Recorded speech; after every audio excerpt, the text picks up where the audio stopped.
नमस्कार, मैं हिमांशु मिश्रा और आप देख रहे हैं द इनसाइड स्टोरी। तो प्रधानमंत्री नरेंद्र मोदी का करिश्मा और जो हिंदुत्व का एजेंडा है ये सिर्फ काफ़ी नहीं है चुनाव जीतने के लिए। ये किसकी तरफ से कहा गया है? कहा गया है आरएसएस के मुखपत्र ऑर्गेनाइजर के संपादकीय में।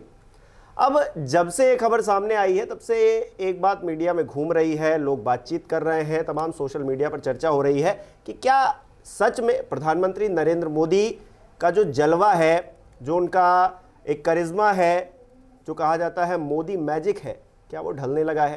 क्या लोग अब उसे उतना पसंद नहीं कर रहे हैं जितना अब तक करते आए हैं, या फिर उतना प्यार नहीं दे रहे हैं जितना देते आए हैं? क्या सच्चाई है? इनसाइड स्टोरी क्या है इसके पीछे, आज जानने की कोशिश करेंगे। डॉक्टर संजीव त्रिवेदी जी वरिष्ठ पत्रकार हमारे पीछे। संजीव जी, मोदी मैजिक मीडिया में बहुत चलता है ये शब्द, तो वो क्या ढलने लगा है? क्योंकि ऑर्गेनाइजर अगर इस बात का जिक्र कर रहा है कि राज्यों में, क्योंकि हमेशा यही होता था कि प्रधानमंत्री नरेंद्र मोदी जाते थे और राष्ट्रीय मुद्दे उठाकर भी राज्य के चुनाव में बीजेपी को बढ़त दिला देते थे, लेकिन ये जो हाल फिलहाल की कर्नाटक की हार है इसने बहुत कुछ बदल दिया है। अब आरएसएस का ऑर्गेनाइजर है वो भी इस बात का जिक्र कर रहा है। देखिए, 13 तारीख को कर्नाटक के नतीजे आए, 13 मई, और 23 मई का ये एडिटोरियल है ऑर्गेनाइजर का जिसकी बात आप कर रहे हैं। 10 दिन हार कैसे हुई इसके आकलन के बाद ये लिख दिया गया। हालांकि ये खबर अब अभी सामने आई है कि ऑर्गेनाइजर में ऐसा लिखा गया था, क्योंकि बहुत ज़्यादा लोग ऑर्गेनाइजर पढ़ते नहीं हैं। पर ये पत्रिका बहुत महत्वपूर्ण है। ये पत्रिका इसलिए महत्वपूर्ण है क्योंकि जो आइडियोलॉजिकल वैचारिक जो धुरी है भारतीय जनता पार्टी की, वो राष्ट्रीय स्वयंसेवक संघ है। और राष्ट्रीय स्वयंसेवक संघ क्या सोचता है भारतीय जनता पार्टी के बारे में और उसके नेतृत्व के बारे में, ये अगर आप केवल ऑर्गेनाइजर को पढ़ते रहें तो समझ में बात आती है।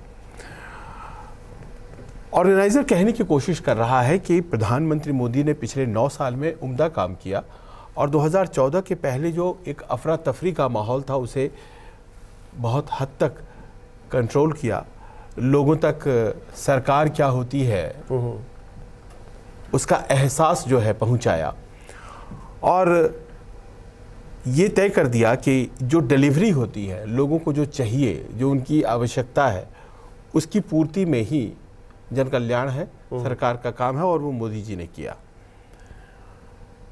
लेकिन उसके बाद वो लिखते हैं कि अगर राज्यों में राज्य की सरकारें वही डिलीवरी नहीं कर रही हैं, अगर ऐसा है कि राज्य में जो लीडरशिप है वो मजबूत नहीं है, यानी कि वो जो डबल इंजन की बात की जाती है, तो फिर आप ये उम्मीद अगर करते हैं कि सिर्फ मोदी जी वहाँ पहुँचेंगे और वो जादू छा जाएगा जो हमें रोड शो वगैरह के दौरान दिखता है और चुनाव आप जीत जाएंगे, तो आप गलतफहमी में हैं।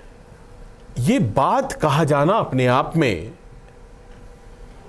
एक ऐसे मोड़ पर जब भारतीय जनता पार्टी अपने सबसे निर्णायक लड़ाई की तरफ बढ़ रही है। मात्र 100 दिन बचे हैं अब, जब 4 बड़े राज्यों में चुनाव और 5वां राज्य मिजोरम जहां चुनाव होने हैं, मात्र 100 दिन।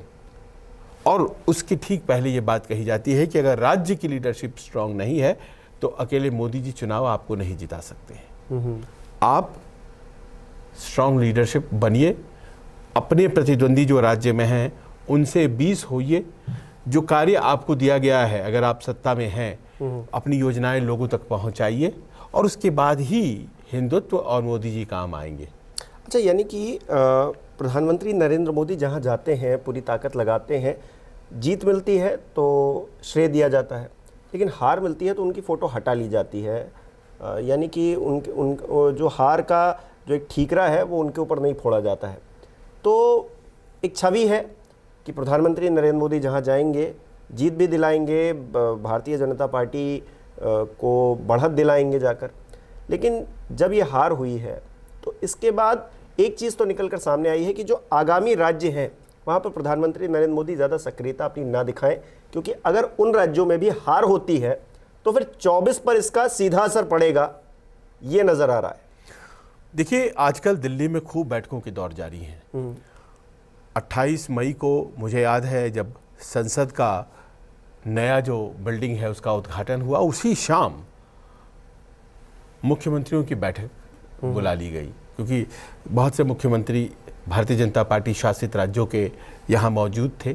उनकी बैठक हुई, उसी शाम प्रधानमंत्री ने ली। फिर से दोबारा मुख्यमंत्री को 11 जून को बुला लिया गया है। फिर से बैठक होगी और पार्टी नेतृत्व के साथ बैठक होगी। सभी सांसदों को 15 जून को कहा गया है आप आइए और दिल्ली में आपसे बैठक होगी, सभी भारतीय जनता पार्टी के सांसद। इसके अलावा जो ऑर्गेनाइजेशनल मशीनरी है उसको रिवैम्प करने की बात कही जा रही है, यानी कि जो प्रभारी बनाया जाता था राज्य के स्तर पे, जिले के स्तर पर प्रभारी होने चाहिए। राज्य के स्तर पर वो एक प्रभारी होता है, जिले के स्तर पर जितने जिले हैं उतने प्रभारी, वो जिम्मेदार होंगे उस जिले में हार और जीत के लिए। क्योंकि देखिए, विधानसभा में अगर एक जिले की बात आती है तो 4 से 5 विधानसभा असेंबली आ जाती हैं। कहा जा रहा है कि जितने प्रबुद्ध लोग हैं हर कंस्टिट्यूएंसी में, प्रभावशाली परिवार जो हैं, और गणना की गई है कि 543 अगर हम कंस्टिट्यूएंसीज के हिसाब से सोचें तो करीब 5 लाख ऐसे प्रभावशाली परिवार होंगे पूरे देश में, जो अगर हर कंस्टिट्यूएंसी में किसी में 50 परिवार, किसी में 100 परिवार, इस तरह से अगर करें तो सब परिवार जो हैं, जितने भी इस तरह के परिवार हैं, उनसे भारतीय जनता पार्टी जाकर के संपर्क करेगी, क्योंकि उन परिवारों के अपने प्रभाव हैं और वोट बैंक है।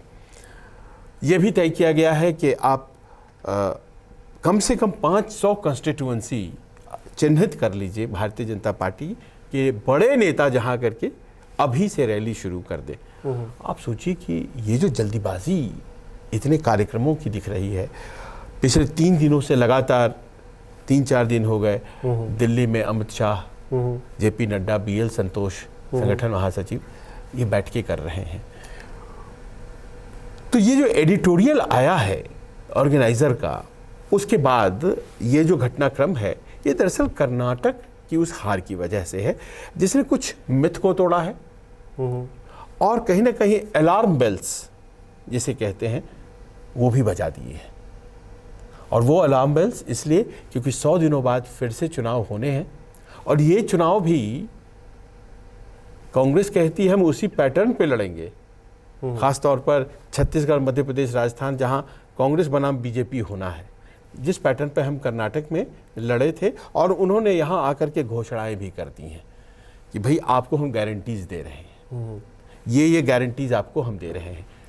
तो आपको आश्चर्य होगा जान करके कि अभी तक रेवड़ियों के खिलाफ रहने वाली बीजेपी ने अपना थोड़ा गियर बदला है, और आज वो तारीख है जब लाडली योजना सक्रिय रूप से लागू कर दी जाएगी मध्य प्रदेश में, और 10 तारीख यानी कि जून 10 कल वो बैंकों में पैसे चले जाएंगे 1000 रुपए हर महिला के जो परिवार की मुखिया है उसके खाते में, और परसों यानी 11 जून से वो पैसे निकासी भी कर सकती हैं। तो आप ये सोचिए कि न केवल कांग्रेस के उस पूरे पैटर्न को अपनाया जा रहा है जो उन्होंने कर्नाटक में किया, न केवल स्थानीय नेतृत्व को कहा जा रहा है कि आप सक्रिय होइए और डिलीवरी दीजिए लोगों तक, बल्कि साथ ही साथ राष्ट्रीय स्तर पर भी पार्टी अपने आप को रीऑर्गेनाइज कर रही है। क्योंकि जैसा आपने कहा, प्रधानमंत्री का जो अपना एक ब्रांड इमेज है वो खराब नहीं होना चाहिए। कर्नाटक में उसको एक सेटबैक लगा है, उसके पहले हिमाचल में सेटबैक लगा है। हिमाचल जो कि नड्डा जी का राज्य है, भारतीय जनता पार्टी प्रमुख का राज्य है, वहां पर चुनावी हार होती है, और 40 सीट और 25 सीट, हालांकि वोट परसेंटेज में कम फासला है लेकिन सीटों में बहुत जबरदस्त है। 104 सीटों से घट करके 66 सीटों पर आ गए कर्नाटक में। हर जगह प्रधानमंत्री ने रोड शोज किए, रैलियां की, और फिर भी कुछ काम नहीं आया। तो ये जो चिंता है ये चिंता आपको इस तरह की गतिविधियों में दिखाई पड़ने लगी है और इसीलिए कहा जा रहा है कि केवल मोदी मैजिक पर भरोसा न करें। ये जो संपादकीय में लेख लिखा गया है, ये कुछ लोग कह रहे हैं कि आरएसएस और बीजेपी के बीच की, बीजेपी की नहीं, मोदी जी और आरएसएस के बीच की जो दूरियां हैं उसको भी दिखा रहा है कि अभी तक जो भारतीय जनता पार्टी ये सोचती रही कि प्रधानमंत्री नरेंद्र मोदी हैं तो सब कुछ हम करते चले जाएंगे, हमें ऐसा ज़्यादा, क्योंकि कुछ लोग इस बात का जिक्र करते हैं कि प्रधानमंत्री नरेंद्र मोदी अपने आप को भारतीय जनता पार्टी और आरएसएस से भी ऊपर समझते हैं, इसलिए ये आरएसएस से दूरियां बन गई हैं उनकी। हालांकि इस बात में कितनी सच्चाई है, इस बात की पुष्टि तो हम तो नहीं कर सकते, लेकिन फिर भी क्या उन दूरियों को ये बता रहा है कि हाँ, अब आपका वक्त आ गया है कि आप जो है मिलकर काम करें, हर कोई मिलकर काम करे, राज्यों में जो संगठन है वो भी मिलकर काम करें, हम भी जो जितना एफर्ट दे पाते हैं वो भी करें, सब लोग मिलकर काम करेंगे तभी जीत है। ये किसी एक व्यक्ति की जीत नहीं है कि आप सिर्फ मोदी जी का नाम ले लीजिए और आप जीत गए। देखिए, आपके सवाल के लिए आरएसएस को दरअसल हाँ, मैं आरएसएस समझना पड़ेगा। हाँ, मैं आरएसएस कैसे काम करता है कि अगले साल यानी कि 2025 में 100 साल पूरे हो जाएंगे इस संगठन के। 1925 में इसका फॉर्मेशन हुआ था और जब आरएसएस का जो स्वयंसेवक है वो अपनी आस्था व्यक्त करता है तो वो ध्वज के प्रति करता है, क्योंकि आरएसएस में व्यक्तिवादी होना नहीं बताया जाता है। आरएसएस के लिए कोई चेहरा उन विचारों को कुछ दिन चलाने के लिए तो ज़रूरी है, पर वो उस चेहरे के ही आधार पर अपने विचार बदलेंगे या अपने सामाजिक कार्यों को करेंगे, ऐसा नहीं है। देखिए, भारतीय जनता पार्टी आज है, पर ये 1980 से है। इसके पहले भारतीय जनसंघ था और जो कि आज़ादी के बाद फॉर्म हुआ था और आज़ादी के बाद से लेकर के वो 1977 तक रहा। फिर जब जनता पार्टी का एक्सपेरिमेंट हुआ तो पार्टी का विलय कर दिया गया। जनता पार्टी में सभी दलों को अपने आप को विलय करना था कांग्रेस के खिलाफ, तो विलय हुआ और फिर जब टूट हुई जनता पार्टी में तो एक नई पार्टी सामने आई, भारतीय जनता पार्टी। यानी कि आरएसएस के लिए ये बहुत महत्वपूर्ण नहीं है कि उसका जो राजनीतिक विंग है, वैसे तो रिकॉग्नाइज नहीं किया जाता है, लेकिन मान कर के चलिए कि ये पॉलिटिकल विंग हो गया एक तरह से। उसका नाम भारतीय जनसंघ है या फिर भारतीय जनता पार्टी है। उसके लिए पहले कौन थे भारतीय जनसंघ में, उसके बाद भारतीय जनता पार्टी में कौन है, सिलसिला तो बहुत पहले से चल रहा है। तो व्यक्ति बदलते रहते हैं। 2009 का चुनाव अगर आपको याद हो तो आपने देखा होगा कि कैसे आडवाणी जी के नेतृत्व में लड़ा गया चुनाव। 2004 का चुनाव अटल जी के नेतृत्व में जब हार हो गई तो अटल जी जैसा बड़ा चेहरा, बड़ा कद, दशकों तक वो भारतीय जनता पार्टी और भारतीय जनसंघ की राजनीति के सिरमौर रहे, लेकिन चेहरा बदल दिया गया 2009 में।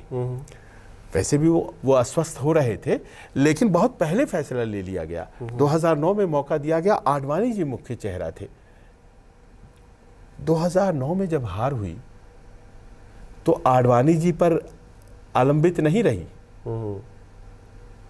आरएसएस की जो वैचारिक सोच है, उसने एक नया चेहरा चुना। प्रधानमंत्री उस वक्त मुख्यमंत्री थे नरेंद्र मोदी, और ये सिलसिला चलता रहेगा अनवरत। वो अपना कार्य करते हैं, वो किसी व्यक्ति के साथ अपने आप को नहीं जोड़ते हैं। उनकी विचारधारा हिंदुत्व की है और वो विचारधारा लेकर के वो बढ़ते हैं। राजनीतिक रूप से हिंदुत्व जो है वो सरकार बनाने के काम भारतीय जनता पार्टी के आता है। उनके स्वयंसेवक लगते हैं और वो भारतीय जनता पार्टी की मदद करते हैं, और सरकारें बहुत प्रत्यक्ष रूप में तो नहीं, लेकिन परोक्ष रूप से ही सही, वो एक माहौल जो तैयार होता है उसका भारतीय जनता पार्टी को फायदा होता है।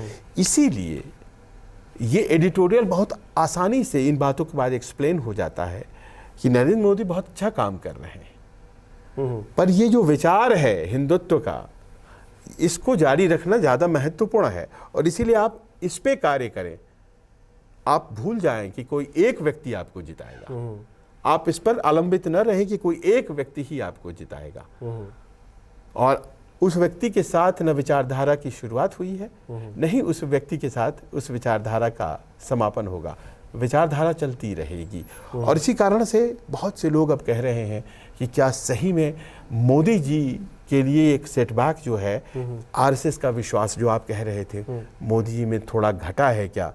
बहुत से ऐसे लोग हैं जो तुरंत कंक्लूजन पर भी चले जाते हैं, कहते हैं योगी जी के आगमन की तैयारी होने लग गई। कुछ इस तरह की बातें भी हो जाती हैं। लेकिन फिलहाल एक अलार्म बेल की तरह ही इस एडिटोरियल को देखा जा रहा है, और शायद यही वजह है कि आप आजकल भारतीय जनता पार्टी में इतनी सक्रियता देख रहे हैं। तो आने वाले समय में क्या इसका संज्ञान लिया जाएगा, और क्या संज्ञान लेना शुरू कर दिया गया है? एक हार ने बहुत कुछ बदल दिया है भारतीय जनता पार्टी के अंदर, और अब जो आगामी राज्यों के चुनाव हैं वहाँ हमें कुछ अलग तरह की रणनीति भारतीय जनता पार्टी की नज़र आने वाली है। और क्योंकि कांग्रेस से यहाँ बहुत खुश है, क्योंकि रणदीप सुरजेवाला हो, तमाम नेता इस बात का जिक्र कर रहे हैं कि भारतीय जनता पार्टी और आरएसएस ने मान लिया है कि अब बदलाव होने लगा है, जनता मानने लगी है, और मोदी जी का जो मैजिक जिसका जिक्र कर रहे हैं वो ख़त्म हो रहा है। इन सब बातों का जिक्र है, वो अति उत्साह में है। लेकिन बीजेपी अब नई रणनीति पर काम करने वाली है आगामी राज्यों के चुनाव में। देखिए, इस वक्त देश की जो राजनीति है उसमें किसी भी एक दल को 50% वोट नहीं आते हैं। किसी भी एक दल को 50% ऑफ वोट्स नहीं आते हैं। अगर किसी को 50% वोट आ गया, मान लीजिए 51% वोट आ गया मान लीजिए, तो फिर कितना भी बड़ा गठबंधन सामने बन जाए कोई अंतर नहीं पड़ता है, क्योंकि at the best you will get 49% of the votes. तो आप 40 दलों का भी गठबंधन बना लें, 50 दलों का भी बना लें, अगर वोट परसेंटेज आपके 50 से कम है और मैं अकेला हूं और मेरा 51% है, तो हमें कोई फर्क नहीं पड़ता है। लेकिन अभी भारतीय जनता पार्टी, उसकी भी जो सबसे ज्यादा बड़ी पार्टी और सबसे ज्यादा पकड़ के बावजूद 50% वोट सिर्फ और सिर्फ गुजरात के चुनाव में आए, और कहीं भी। अच्छा, राजनीति में क्या ये पैटर्न काम करता है? क्योंकि अब मुझे करता हुआ नजर आ रहा है, क्योंकि कांग्रेस जब कमजोर हुई है तो भारतीय जनता पार्टी और हावी हो गई है। यहाँ भारतीय जनता पार्टी थोड़ी सी कमजोर, थोड़ी सी ढील देती हुई नजर आई, कांग्रेस हावी हो गई। तो ये पैटर्न को जरा समझाइए कि कांग्रेस पार्टी इसलिए खुश ना हो कि उसने बहुत बड़ा तोप मार दिया। अगर भारतीय जनता पार्टी वहाँ पर मजबूत तरीके से लड़ती और जो वहाँ पे सरकार चेंज ना होती और ये जो थोड़े बहुत आरोप लगे ये ना होती, तो क्या कांग्रेस जीत पाती? यानी कि बीजेपी का कमज़ोर होना ही जीत का कारण बना है कांग्रेस का। कि भारतीय जनता पार्टी कमज़ोर हुई है तभी कांग्रेस जीती है, इसलिए नहीं कि कांग्रेस अपने आप में बहुत ज़्यादा हाई प्रोफाइल काम कर दिया है उसने या फिर कुछ कर दिया है ऐसा, इसलिए जीती है। ग्लास फुल कितना है? हाँ, क्या हवा से भरा है? हाँ, या आधा आधा पानी से भरा है? दरअसल आप ये कह रहे हैं। हाँ, तो मैं राजनीति के परिप्रेक्ष्य में समझना चाहता हूँ। हाँ, अब क्या है कि भारतीय जनता पार्टी को आज की तारीख में नंबर 1 पार्टी बोला जाता है क्योंकि वो सबसे ज्यादा वोट लाती है। अगर और उसके जीत का सिलसिला कुछ ऐसा है कि 28 राज्यों में 15 राज्यों में किसी न किसी प्रकार से वो सत्ता में है, चाहे मित्रों के साथ हो या खुद पे हो। तो ऐसे में अगर बैक टू बैक झटके लग जाए, हिमाचल प्रदेश में भी झटका लग जाए, कर्नाटक में झटका लग जाए, तो इस तरह के विचार आने शुरू हो जाते हैं, जैसा आप कह रहे हैं। और ये बहुत नॉर्मल बात है, ये सच है, ऐसा हो रहा है। बात सिर्फ इतनी नहीं है, बात इससे आगे की ये है कि भारतीय जनता पार्टी का जो नेतृत्व है मौजूदा, वो उसके बिहेवियर में क्या कोई बदलाव देखा जा रहा है? अब आपको मैं एक उदाहरण देता हूं। पिछले साल और उसके 1 साल पहले नेतृत्व की ताकत का अंदाजा लगाइए कि एक के बाद एक चुनाव की तरफ बढ़ते राज्यों में मुख्यमंत्री बदल दिए गए। त्रिपुरा को ले लीजिए, उत्तराखंड को ले लीजिए,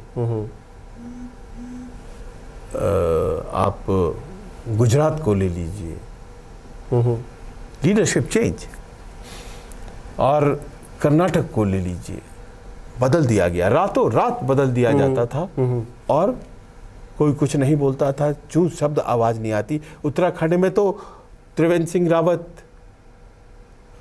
तीरथ सिंह रावत, पुष्कर सिंह धामी, साल भर के भीतर 3 मुख्यमंत्री दिखाई पड़े और फिर वो मुख्यमंत्री जी चुनाव हार गए खुद। हाँ। हालांकि सत्ता में पार्टी आ गई। अब आप ये देखिए कि इतनी ताकतवर, ये भी बातें हो रही थी कि पन्ना प्रमुख होते हैं, ऑर्गेनाइजेशनल मशीनरी है, बहुत फॉर्मिडेबल है, संसाधनों की कोई कमी नहीं है। ये सारी चीजों के कॉम्बिनेशन के बावजूद बैक टू बैक सेटबैक्स हो गए। और अब उसका फायदा क्या हुआ, जिसको कहते हैं अनइंटेंडेड कंसिक्वेंसेस। मध्य प्रदेश में खूब बात हो रही थी कि नेतृत्व बदला जाएगा, कहीं अब कोई बात नहीं हो रही है। चुनाव में शिवराज सिंह चौहान ही जाएंगे। इस बात को जानते हुए कि कोई व्यक्ति जो 18 साल मुख्यमंत्री रहा है तो उसका एक सामान्य तौर पर एक एंटी इनकम्बेंसी तो होगा, एक कोई ना कोई एंटी इनकम्बेंसी तो रहेगी, बावजूद इसके वो जा रहे हैं। अच्छा, आपने क्योंकि ये पन्ना प्रमुख का जिक्र कर दिया तो मुझे एक बात, मतलब बहुत सारे लोग पूछते हैं कि कांग्रेस के पास जाओ तो कांग्रेस कहती है हम ज़मीन पे बहुत मजबूत हैं, हमारे हर जगह आप किसी गली में चले जाइए हमारे लोग मिल जाएंगे आपको सपोर्ट करते हुए। बीजेपी के चले जाइए तो असल में क्या ये दोनों ही पार्टियां एक एल्यूजन पैदा करने की कोशिश करती हैं कि देखिए ज़मीन पर तो हम मजबूत हैं? क्या मतलब, क्योंकि भारतीय जनता पार्टी कहती है हमारे तो 15 करोड़ लोग हमारे साथ हैं, इलेक्शन होता है तब लगता है कि क्या असल में है इतने लोग, क्या सपोर्ट में हैं? तो अब तो देखिए वोटिंग परसेंटेज बहुत हाई आने लगी हैं, 70% वगैरह वगैरह, तो जाहिर है इनके सपोर्ट तो होते ही हैं। और वो किस तरह से पहुंचते हैं, सबकी अपनी स्ट्रैटेजी होती है। तो भारतीय जनता पार्टी ने पन्ना प्रमुख इजाद किया है और हर पन्ने के हिसाब से उनके बूथ पर जो लोग होते हैं। तो अब आप ये देखिए कि इतने लोग बदल दिए गए, लेकिन अब नहीं, वसुंधरा जी को बुलाया जा रहा है। कल परसों की बैठक में वो थी और उन्हीं के नेतृत्व में बात आगे बढ़े, जबकि वसुंधरा जी पहली पसंद वहां पर हैं या नहीं है इस पर बहस हो सकती है, लेकिन फिर भी तो कहीं ना कहीं थोड़ा सा सतर्क लीडरशिप हो जाता है, हो गया है। दूसरा होता है ना कि एक सामान्य आप देखते हैं जैसे वही राहुल गांधी है, व्यक्ति में बहुत बदलाव नहीं है, लेकिन भारत जोड़ो यात्रा के बाद अचानक से राहुल गांधी की जो वैचारिक गहराई है उसको ज्यादा तरजीह दी जाने लगी है। कोई बहुत प्रखर और मुखर तरीके से भारतीय जनता पार्टी के सामने मजबूती से खड़ा है तो नाम राहुल गांधी का लिया जा रहा है। राहुल गांधी के लिए 23 जून की तारीख मुकर्रर की गई, 12 जून से टाल दिया गया ताकि वो उस बैठक में मौजूद रहें, क्योंकि वो देश में नहीं है। तो अचानक से 2014 में चैलेंजर थे मोदी जी, और मोदी जी को देख करके लोगों को एक उम्मीद बन रही थी। वो स्थिति नहीं है राहुल गांधी की, लेकिन एक चैलेंजर के तौर पर वो हो सकते हैं। वो नैरेटिव बिल्ड करने की कोशिश है शुरू हो गई है, और वो नैरेटिव आज की तारीख में आप देखेंगे कि राहुल गांधी कहीं जा रहे हैं तो वो भीड़ लग रही है। राहुल गांधी जिस तरह से विदेश में बोल रहे हैं, तो यहाँ मैं देख रहा हूँ भारतीय जनता पार्टी के तमाम नेता, कोई चिट्ठी लिख रहा है उनके खिलाफ, कोई प्रेस कॉन्फ्रेंस कर रहा है उनकी बातों को लेकर के, विदेश मंत्री भी बोल रहे हैं, सूचना प्रसारण मंत्री भी बोल रहे हैं, कहाँ सब लोग बोल रहे हैं, और ऐसा लग रहा है कि एकमात्र नेता है विपक्ष में। तो ये जो एक बाइपोलर स्थिति बनती चली जा रही है, पहले भी बनी है, मोदी बनाम राहुल, और हमेशा मोदी फायदे में रहे हैं, राहुल नुकसान में रहे हैं। अब फिर से जो ये बन रही है, इसमें ऐसा है क्या? और ये जो सोच आया है, क्वेश्चन मार्क आया है, ये जो क्वेश्चन मार्क आया है, इसीलिए कहा गया है कि देखिए भाई, राज्यों के चुनाव अपने दम पे लड़ो। मोदी जी आपके यहाँ प्रचार भी करेंगे, और लेकिन ये कि मोदी जी की ही ये जीत है और मोदी जी की ही ये हार है राज्य के चुनाव भी, ये अनुचित है। और एक बड़ा अच्छा ऑब्जर्वेशन दिया है उस आर्टिकल में, और कहा यही गया है कि देखिए, कांग्रेस के सेंट्रल लीडरशिप ने अपनी भूमिका कर्नाटक में बहुत कम रखी, और स्थानीय नेतृत्व ने पूरा मोर्चा संभाला हुआ था और इसीलिए वहां पर देखिए कांग्रेस को जीत मिली है। आप भी स्थानीय नेतृत्व मोर्चा संभालिए, क्योंकि कांग्रेस का सेंट्रल नेतृत्व जहां जहां कम भूमिका में रहता है वहां वहां कांग्रेस बेहतर प्रदर्शन करती है। हिमाचल प्रदेश में भी बहुत कम प्रचार किया था प्रियंका गांधी ने, और राहुल गांधी ने तो किया ही नहीं था, सोनिया गांधी ने किया ही नहीं था। अब इस तरह के नए नए प्रतिमान गढ़े जा रहे हैं। एक चेहरे की राजनीति अब तो होने लगी है। मतलब कि अगर जीत है तो वो राहुल गांधी की जीत है, जीत है तो वो पीएम मोदी की जीत है। मतलब जीत किसी एक नेता के चेहरे पर है और हार है तो वो संगठन या फिर तमाम चीज़ें खोजी जाने लगती हैं। हालांकि कांग्रेस के उसमें तो गजब ही होता है कि अगर हार होती है तो कहा जाता है राहुल गांधी जिम्मेदार है, ये कांग्रेस नेतृत्व जिम्मेदार है। ये मतलब एक इल्यूजन क्रिएट करने ही इतना ज्यादा है कि जिम्मेदारी तो लेनी पड़ेगी। 2014 का चुनाव हारे हैं, 2019 का चुनाव हारे हैं, 2 चुनाव तो उनके नेतृत्व में कांग्रेस लड़ा है। इस बार भी ऐसा लगता है कि कमोबेश उन्हीं के नेतृत्व में, और तमाम असेंबली इलेक्शंस वो भी तो गुलाम नबी आजाद लिख कर तो गए कि 51 में से कितने हार गए, उन्होंने बताया। पर एक बात देखिए, आखिर में ये समझना बहुत जरूरी है, राज्यों के चुनाव होते हैं। मोदी मुख्यमंत्री नहीं बनने वाले हैं, मोदी प्रधानमंत्री बनेंगे, और ये जो दोनों स्थितियां होती हैं ये भिन्न होती हैं। चलिए देखते हैं कि आगे क्या होगा, क्योंकि ऑर्गेनाइजर ने अपनी बात तो रख दी है और हलचल मच भी गई है इसको लेकर। भारतीय जनता पार्टी के अंदर अब नई रणनीति बन रही है कि आगे के चुनाव कैसे लड़े जाएंगे, आगे क्या होगा, रणनीति क्या होगी। कांग्रेस भी फिलहाल के लिए खुश है, लेकिन ज़्यादा खुश होने की ज़रूरत नहीं है, ज़मीन पर काम करने की ज़रूरत है। दोनों ही पार्टियों को काम करने की ज़रूरत है, जिससे हमारा तो यही उद्देश्य है कि आम जनता का भला हो। जो राजनीतिक पार्टियां हैं आपस में इस प्रतिद्वंदिता से जो है कुछ आम जनता का भला कर दें, इससे अच्छी बात क्या हो सकती है। आपको क्या लगता है हमें कमेंट करके ज़रूर बताएं। बहुत बहुत शुक्रिया।